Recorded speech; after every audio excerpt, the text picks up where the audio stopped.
नमस्कार साथियों, आप देख रहे हैं YouTube channel education portal Krishna.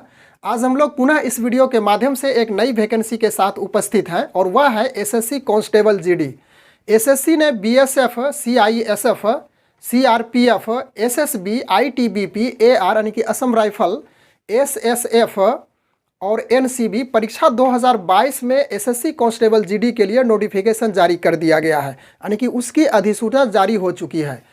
जिन अभ्यर्थियों का, जिन उम्मीदवारों को इस वैकेंसी में रुचि है और जो पात्रता को पूरा करते हैं, वे सभी उम्मीदवार आवेदन कर सकते हैं। इस वीडियो के माध्यम से हम लोग पात्रता यानी कि एबिलिटी क्या होनी चाहिए उन कैंडिडेट्स की, आयु सीमा, चयन प्रक्रिया, पाठ्यक्रम, उसके साथ साथ पाठ्यक्रम में कौन कौन सा विषय से प्रश्न पूछे जाएंगे, निगेटिव मार्किंग होगी या नहीं होगी, कितने प्रश्न पूछे जाएंगे और एज का जो गणना किया जाएगा किस तिथि से की जाएगी इत्यादि महत्वपूर्ण बिंदुओं पे चर्चा करेंगे। तो इसे विश्लेषणात्मक ढंग से यानी कि विशेष रूप से जानकारी प्राप्त करने के लिए हम लोग यहाँ पे बोर्ड की सहायता लेते हैं। कुल पद 24,369 है।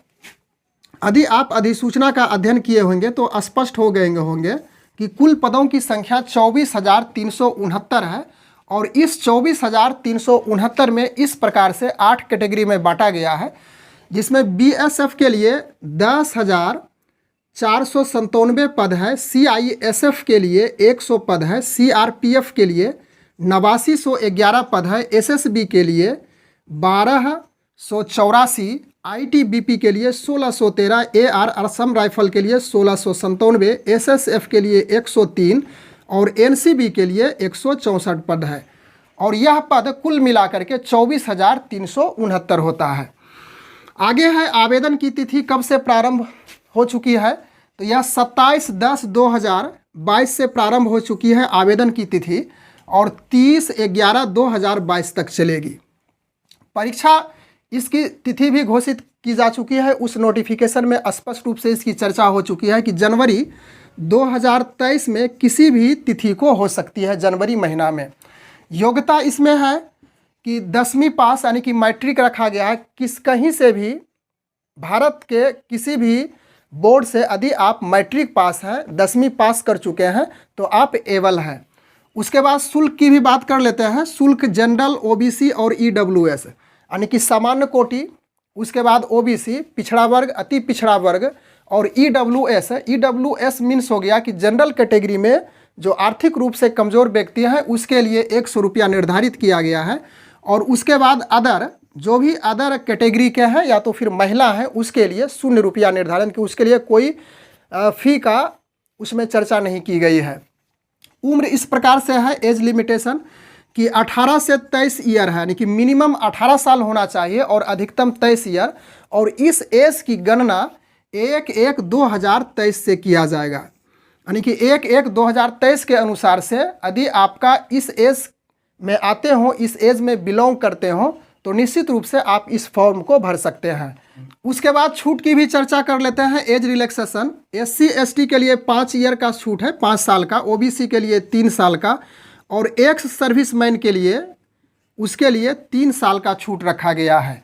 और इससे छूट से रिलेटेड और भी उस नोटिफिकेशन में चर्चा की गई है जिसे आप बारीकी से अध्ययन कर सकते हैं।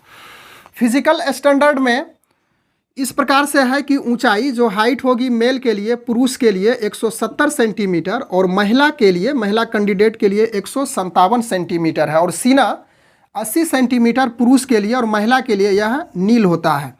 और इसमें सीना को फुलाव यानी कि सीना को फुला करके एक्सपेंशन जो होगा 5 सेंटीमीटर मिनिमम होनी चाहिए। अधिकतम आप जितने सेंटीमीटर सीना को फुला सकते हैं। उसके बाद पे स्केल की भी बात कर लेते हैं तो लेवल 1 के लिए 18,000 रुपया से 56,900 तक चलेगा। तो यह इसमें और भी जब एडिंग होगा, हर प्रकार का जो स्कीम के तहत जो पे स्केल में एडिंग होता है तो उस अनुसार से 18,000 यह लमसम 30,000 से प्रारंभ हो जाएगा आपका पे। उसके बाद लेवल 3 में 21,000 से 69,100 तक है, तो इसमें 35,000 के लमसम आपका प्रारंभिक पे स्केल होगा। उसके बाद आगे हम लोग परीक्षा प्रारूप को देख लेते हैं, किस प्रकार से इसका कुछ प्रारूप में परिवर्तन किया गया है। परीक्षा प्रारूप में इसे बारीकी से आपको अध्ययन करना और इसी के स्तर के अनुसार से आपको तैयारी करनी है। या CBT के आधार पर परीक्षा होगी, यानी कंप्यूटर बेस्ड टेस्ट, CBE भी कह सकते हैं, कंप्यूटर बेस्ड एग्जामिनेशन के आधार पर परीक्षा होगी, कंप्यूटर से आपकी परीक्षा ली जाएगी। उसके बाद वस्तुनिष्ठ प्रश्न होंगे, कुल प्रश्नों की संख्या 80 होगी और निगेटिव मार्किंग की भी इसमें व्यवस्था की गई है, जिसमें निगेटिव मार्किंग इस प्रकार से है 0.5, अर्थात दो सही प्रश्न यदि आपका गलत हो जाता है तो उसमें एक जो सही प्रश्न है, सही उत्तर है, वह कटेगा। 0.5 का अर्थ यही हुआ। सभी प्रश्न मैट्रिक स्तर का होगा, जितने भी प्रश्न पूछे जाएंगे मैट्रिक लेवल का ही होगा, क्योंकि इसकी जो योग्यता रखी गई है 10वीं पास, तो 10वीं अंतर्गत ही प्रश्न पूछा जाएगा।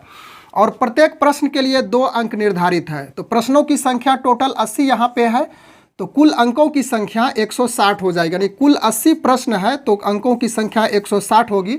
और इन परीक्षा के लिए जो टाइमिंग है, ड्यूरेशन है, समय 1 घंटा यानी कि 60 मिनट रखा गया है। 60 मिनट में आपको इन 80 प्रश्नों का जवाब देना होगा।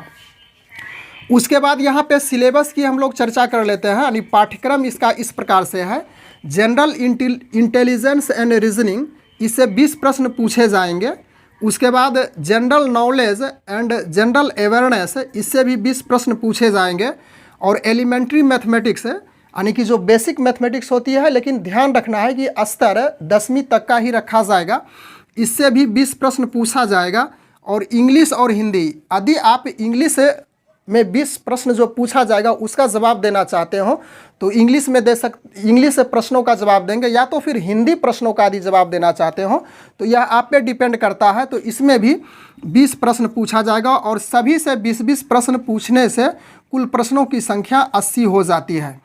तो इस प्रकार से एसएससी कांस्टेबल जीडी भर्ती से संबंधित जो नोटिफिकेशन जारी की गई है उसकी चर्चा हम लोग संक्षेप में किए, और इससे रिलेटेड और भी अन्य महत्वपूर्ण बातें हैं जिसकी चर्चा हम लोग अन्य वीडियो में करेंगे। यदि यहाँ पे सारी नोटिफिकेशन की चर्चा की जाएगी तो संभव नहीं है, क्योंकि वह नोटिफिकेशन 55 पेज का है, उसमें बहुत बारीकी से हर बिंदुओं को लिखा गया है। उससे जो महत्वपूर्ण बिंदुएँ हैं उसको मैं अगले वीडियो में पुनः उसकी चर्चा की जाएगी नोटिफिकेशन के बारे में। बस आज के वीडियो में हम लोग इतनी ही चर्चा करने के लिए उपस्थित थे। Thanks for watching, good bye.